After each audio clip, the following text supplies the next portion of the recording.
안녕하세요. 돈블리그입니다. 오늘은 2026년 환율 한번 전망을 해볼 텐데요. 근데 시간이 좀 며칠 지났기 때문에 조금 시간차가 있긴 하지만 그래도 원달러 환율이 어떻게 이어질지 한번 알아보려고 합니다. 환율 급락의 표면적인 이유가 최근에 미국, 일본 간의 이른바 마러라고라는 합의설입니다. 미국은 제조업 부활을 위해서 약달러를 원하고 일본은 수입 물가 안정을 위해서 엔화 강세를 원하면서 서로 이해관계가 맞아 떨어지고 있는데요. 근데 문제는 한국입니다. 글로벌 시장은 원화를 엔화의 대리물, 프록시로 보고 있습니다. 근데 형님, 엔화죠? 이 강해지니까 이제 원화도 강해지겠지라는 단순한 논리로 외국인들이 원화를 사들이면서 1440원대까지 내려온 겁니다. 하지만 이것은 한국의 기초 체력을 무시하는 착시 현상인데요.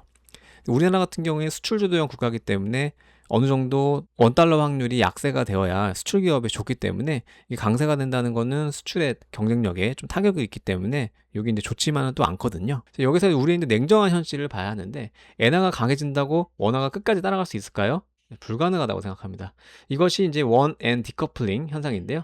일본은 금리를 올리면서 통화 가치를 끌어올릴 체력이 있습니다. 반면에 한국은 작년 4분기 마이너스 성장을 기록했죠. 빚더미에 앉은 가계 분야와 자영업자 때문에 금리를 올리기는커녕 낮춰야 할 판입니다. 그래서 최근에 계속 이제 금리를 동결하고 있죠.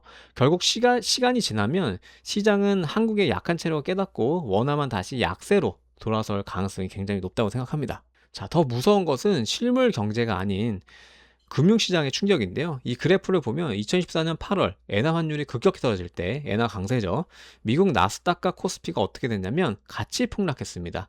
이유는 엔캐리 트레이드 청산 때문인데요. 전 세계에 퍼져 있던 엔화 자금이 엔화 값이 오르니까 빨리 갑자라면서 썰물처럼 이 물이 이제 빠져나간 겁니다. 지금 마러라고 합의로 일본이 인위적으로 환율을 끌어내린다면 2014년에 악몽이 재현이 되면서 환율 안정은커녕 주가 대폭락을 맞을 수 있다라는 게 그런 의견들이 있고요. 주식시장은 돈의 흐름 때문에 무너진다면 실물 경제는 수출 경쟁력 때문에 무너집니다. 미국이 원하는 대로 원화 가치가 비싸지면 이제 환율이 하락을 하면 우리 삼성전자와 현대차는 가격 경쟁력을 잃습니다. 안 그래도 마이너스 성장인데 수출길마저 막히는 겁니다. 즉 지금의 환율 하락은 한국 경제의 축복이 아니라 기업 실적 약화라는 악재로 작용하면서 코스피를 짓누를 가능성이 높다는 거죠.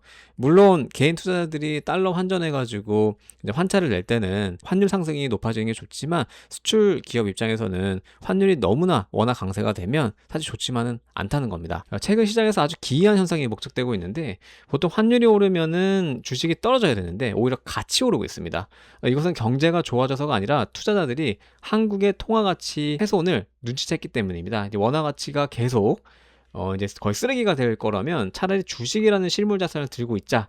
인플레이션 해지 심리가 작용한 버블인데 저 같아도 원화 가치를 들고 있으면 이게 원화 약세로 인해서 이게 쓰레기가 된다고 생각하면 사실 이걸 차라리 실물 자산에 주식이나 부동산이나 금이나 이제 투자하는 게 사람의 심리거든요.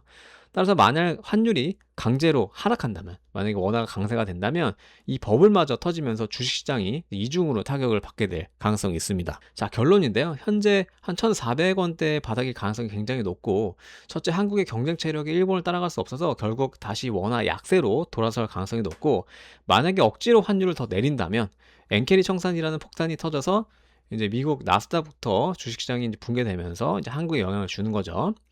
지금 환율이 떨어졌다고 해서 원화 비중을 늘 때가 아니라 오히려 지금을 달러를 싸게 살 마지막 기회로 삼으셔야 됩니다. 2020년은 그 어느 때보다 통화의 가치를 계속 의심하면서 관심을 갖고 내 자산을 지키기 위해서 보수적으로 움직이셔야 할 때입니다. 자, 투자 대응으로는 환율 시 달러를 저가 매수를 하고 주식시장에서는 신중하게 접근하시고 이 안전자산에 금이나 뭐 부동산이나 여러 가지 포트폴리오를 분산하셔가지고 안전자산에 집중하시는 걸 추천드립니다. 이상으로 제 영상을 시청해주셔서 감사합니다.